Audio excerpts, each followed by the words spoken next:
আসসালামু আলাইকুম, সবাই কেমন আছেন? আশা করি সবাই অনেক ভালো আছেন। তো আজকে আমি বানাবো ফুলঝুরি পিঠা। এই পিঠাটা এত ক্রিস্পি হয়, খেতে এত মজা। তো এখানে পিঠার জন্য আমি 3 কাপ ময়দা নিয়ে নিচ্ছি।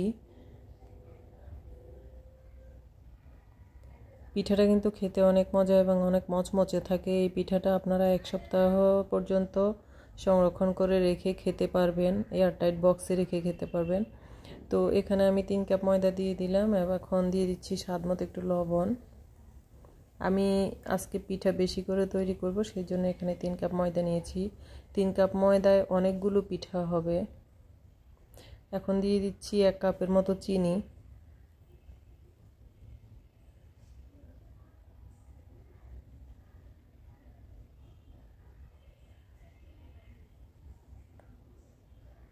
এখন সব উপকরণগুলো মিশিয়ে নিচ্ছি।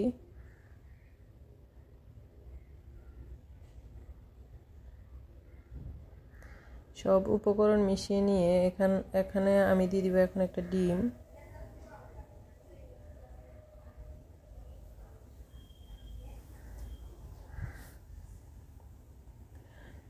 আপনারা চাইলে এখানে ডিমের পানির পরিবর্তে দুধও ব্যবহার করতে পারেন। তো আমি আজকে দুধ ইউজ করি না, আমি পানি দিয়ে এই গোলাটা করছি। তো এখানে দুধ ইউজ করা যাবে এবং আপনারা চাইলে চালের গুঁড়োও দিতে পারবেন। তো আমি আজকে শুধুমাত্র ময়দা এবং একটি ডিম দিয়ে তৈরি করে দেখাচ্ছি। তো এতে কোনো স্বাদের তারতম্যই হবে না। ডিম দিয়ে তারপরে দুধ চালের গুঁড়ো দিয়ে করলে যেমন হবে তেমনই মজা হয়, একদম মচমচে হবে। তো এখন এমনভাবে ডোটা তৈরি করতে হবে যাতে করে কোনো দানা দানা না থাকে, একদম মিহি করে তৈরি করতে হবে। তো আমি ভালো করে ফেটিয়ে নিচ্ছিলাম হাত দিয়ে। বিটারের সাহায্যও করা যেত, তো আমি বিটার দিয়ে করে নিয়ে হাত দিয়েই করে নিচ্ছি। তো এই যে আমার গোলাটা রেডি। এখন এই যে দেখিয়ে দিচ্ছি, চামচের গায়ে যেমন লেগে আছে তেমনই হবে, লেগে থাকবে। এর থেকে আর পাতলা হবে না, এর থেকে আর ঘন হবে না। তো এখন আমি কড়াইতে তেল দিয়ে তেলের মধ্যে ছাঁচটাকে গরম করে নিলাম। গরম করে দিয়ে আমি ডোতে চুবিয়ে নিলাম। চুবিয়ে পুরোটা চুবানো যাবে না, সামান্য একটু ফাঁকা রাখতে হবে, না হলে পিঠাটা উঠে আসবে না। তো প্রথম আমার কয়েকটা পিঠা ভালো হয়নি, কারণ প্রথম ছাঁচে লেগে থাকে। এরপরের পিঠাগুলো আমার অনেক ভালো হয়েছিল।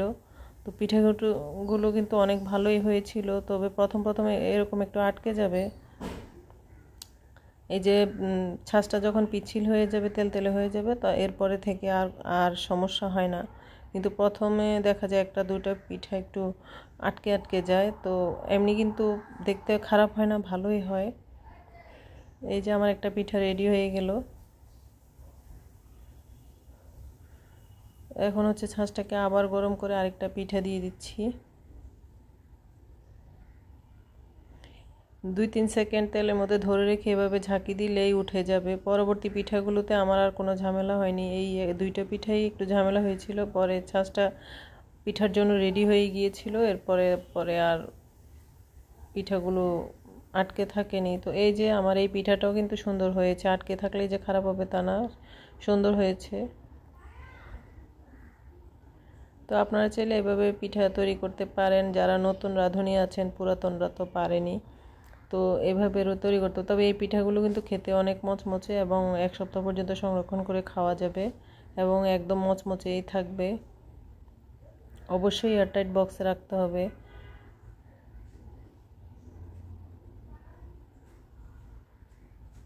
আমি ঘরে থাকা উপকরণ দিয়ে সিম্পলভাবে পিঠাটা বানানো শেয়ার করলাম।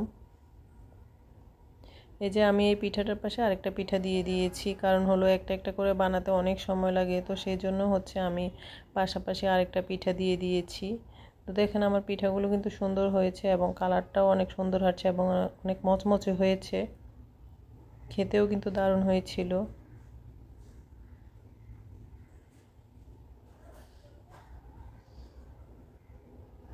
এই যে আমি পরবর্তীতে ছাঁচ দিয়ে পিঠা বানালাম। এই যে পিঠাটা কিন্তু সুন্দরভাবে উঠে এসেছে।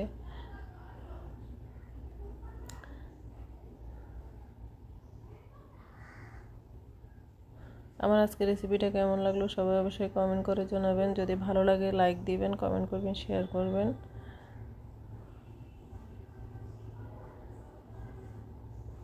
যে একে একে আমার সবগুলো পিঠাই রেডি। পিঠা সুন্দরভাবে হলে শুধু বানাতেই ভালো লাগে, কিন্তু প্রথম যখন না হয় তখন মনটাই খারাপ হয়ে যায়। কিন্তু এর পরবর্তীতে দেখা যায় যে আমার সবগুলো পিঠাই মাশাআল্লাহ অনেক সুন্দর হয়েছিল।